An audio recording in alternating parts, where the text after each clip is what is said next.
Hey, Growth Squad. Hope you're doing well. Welcome to another episode of the Eugene Hamilton podcast. Hope you're doing well.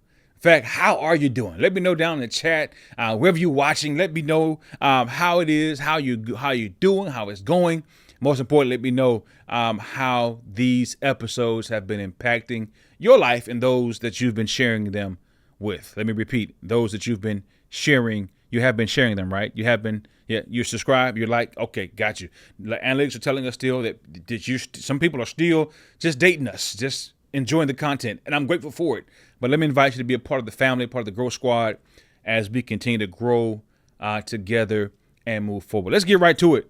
We've got something today I think that is very important that I want to share with you for the next few moments. God, thank you for just this medium, this opportunity, this avenue of connecting with those today that you've placed in my path.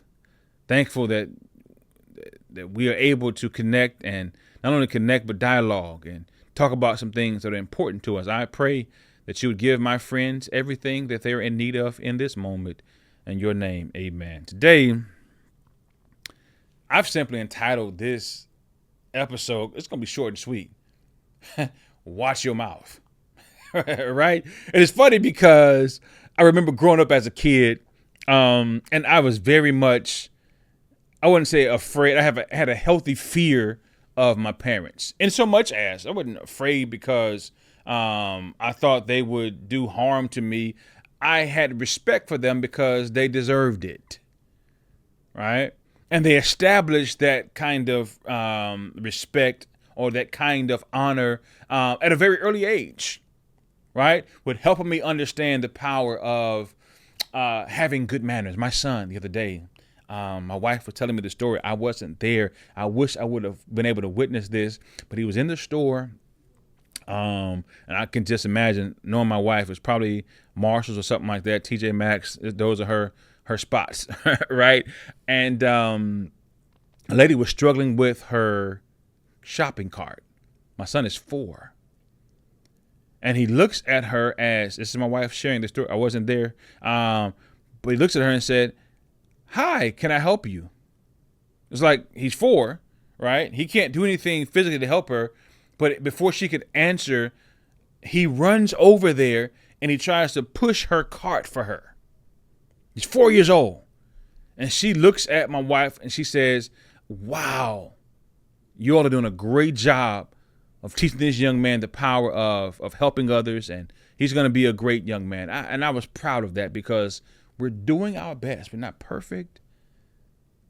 This is our first and last. I'm just playing, whatever God says, but it's our only rodeo right now. We don't have any more, right? We're pouring everything that we can into our young son. But we're trying to teach him, right, how to watch his mouth.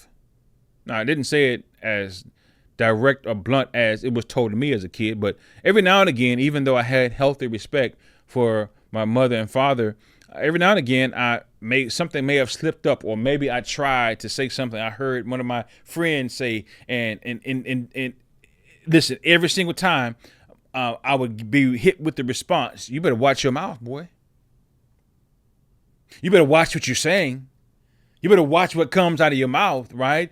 And one of the things that it reminded me of is there is a scripture in the book of Proverbs written by Solomon, who is full of wisdom, that simply reminds us that the power of life and death is in the tongue.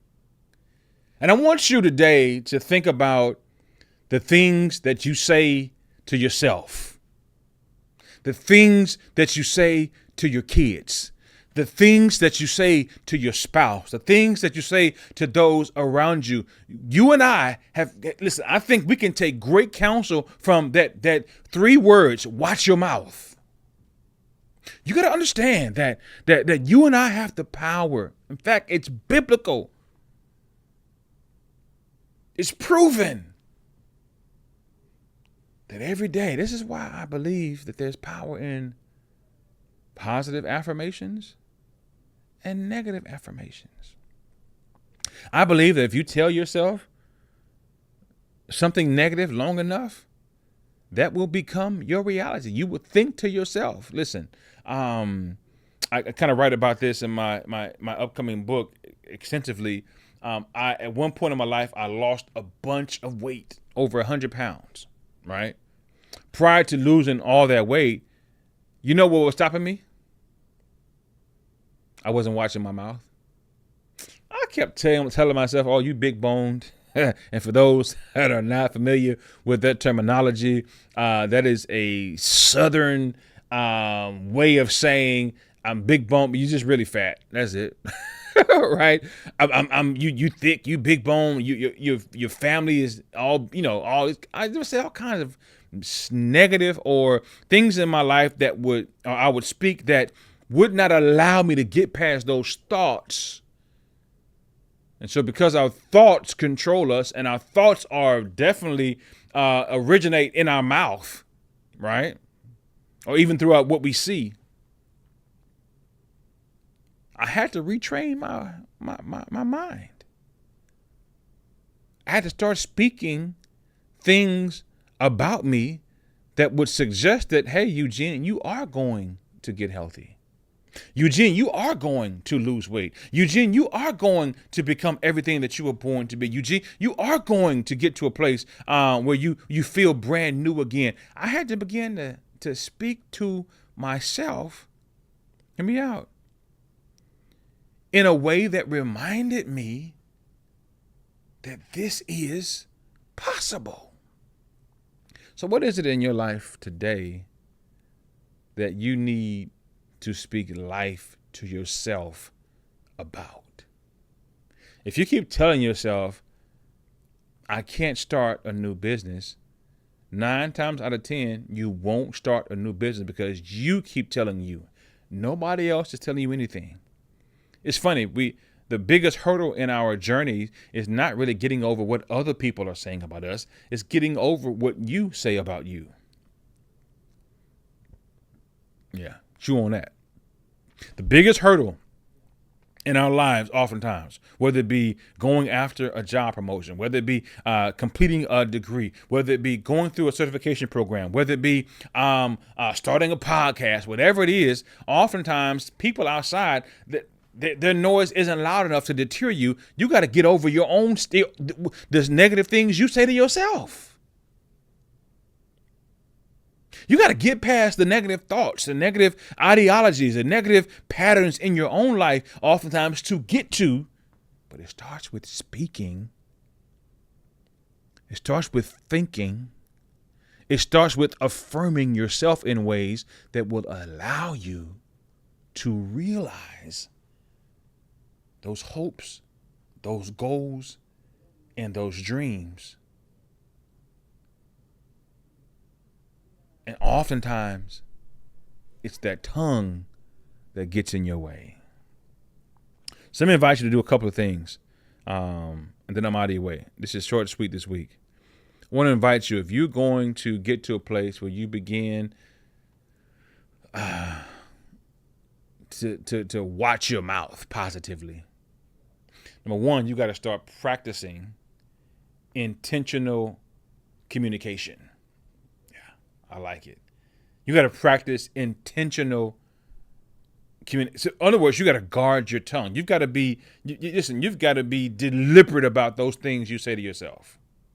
You got to practice intentional communication in so much as you are careful with what you say about your life, your kids' lives, your spouse's life. You got to be careful. You got to be intentional about the words that are coming out of your mouth. You've got to be careful. You've got to be deliberate about those things that come forth from your mouth and your lips. Why? Because the power, so says Proverbs 18, of life and death is in your tongue. And I want to invite you also to begin framing growth conversations with your tongue. I want you to begin to say to yourself, listen, I am going to do my very best. One of the things that is, super powerful there are sometimes people that call us and don't act like it ain't you as well. And they have so much negative to say about other people, about life, about themselves. And have you ever been there where someone, you picked up the phone and, man, you were tired when you got off the phone because they were so negative. Everything they said was something that wasn't right or wasn't positive, or, they just Debbie Downers. And it drains you.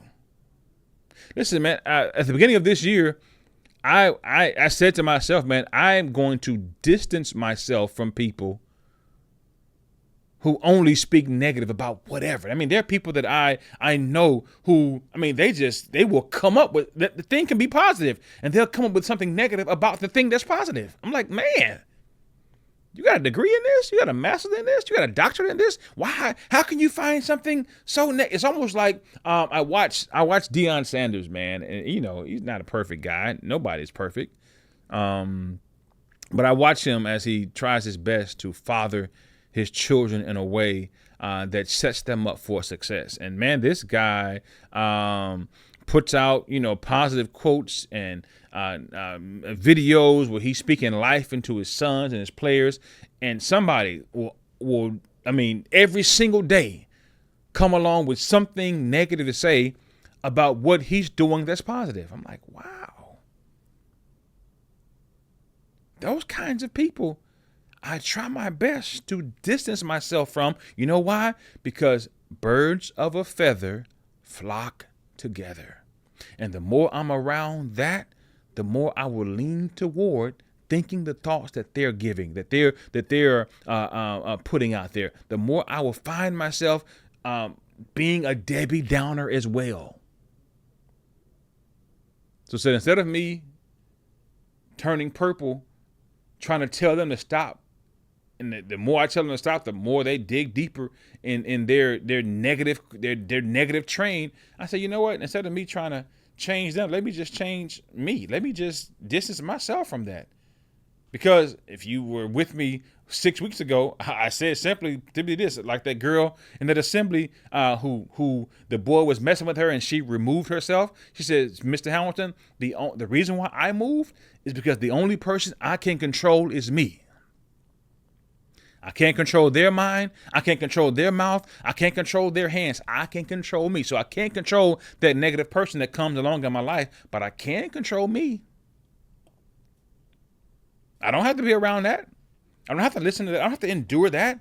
I don't have to be nasty or mean about it, but I don't have to put up with that. I want to think positive thoughts about me and about the life that I've been blessed with. So let me invite you once again to practice intentional communication, and then practice being a part of growth conversations. And those growth conversations begin with you. I'm gonna drop some more information about this art of speaking life in the show notes so that you can have access to it. So that it's not a book, it's not anything super deep, but you can have access to a couple of points that will hopefully point you in the right direction and that will change your conversation about you as you aim to watch your mouth. Thank you again for tuning in today. Thank you for your time and your attention. Please share this out with somebody who's struggling with watching their mouth in conversation. Please share it out with somebody who could benefit from what we shared today. And I'll see you same place, same time next week. In the meantime, keep going, keep growing, and keep glowing. Take care. Peace.